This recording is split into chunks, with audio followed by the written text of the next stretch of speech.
Maybe he'd been droning on to Suki about pumps and that was part of her problem. We followed a narrow lane through gates into a concrete yard. A slab-sided grey building sat in front of us, sanitised and anonymous, giving away nothing about what went on inside. "Are you going to be okay with this?" Jay said. My head filled with images from abattoir videos posted by animal rights groups and shared by my friends on Facebook, just to improve my mental well-being and sleeping patterns. I didn't need to see the real thing, especially in my current state of mind, or hear it. This abattoir did pigs. Pigs squealed. "I'll be okay," I said.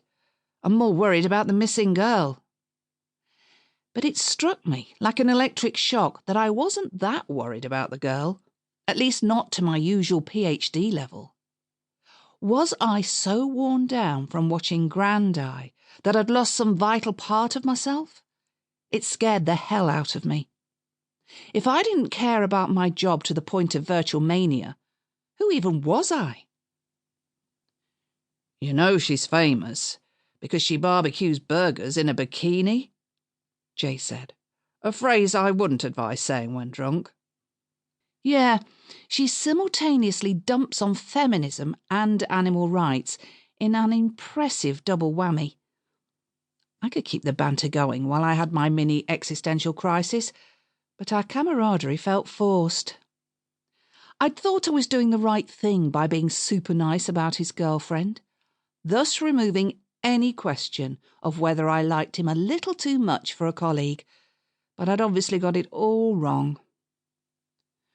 We pulled up in the yard and heaved ourselves out of the car.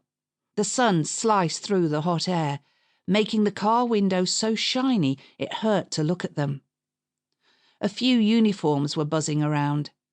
We had a lot of missing person calls, but this one had triggered a red button push. The door to the abattoir building swung open, and a skinny blonde woman came out at a gallop. "Goodness, it's warm.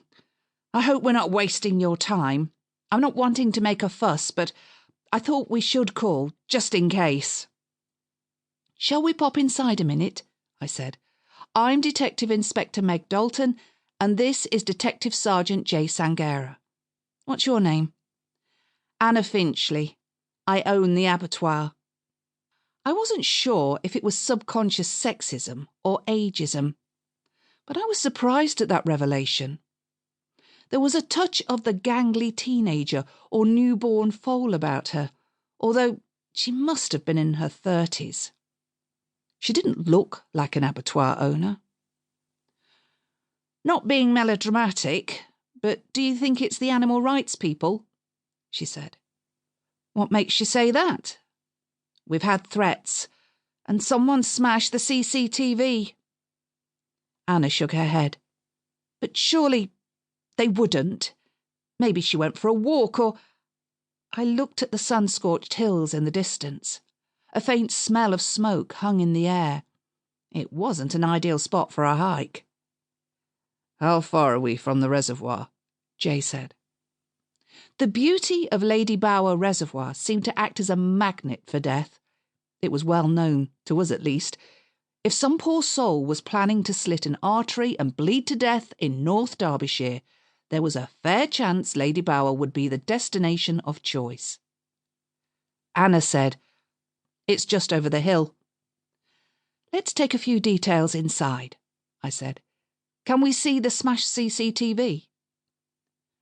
Anna led us through a door into a grey corridor and on into a small room. The building was functional rather than swish, but had been recently renovated.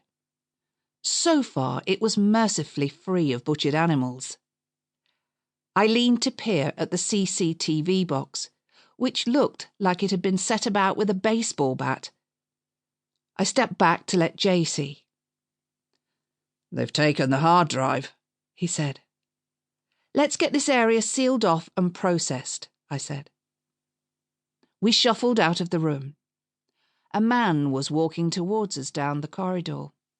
He was lean, toned, and good-looking.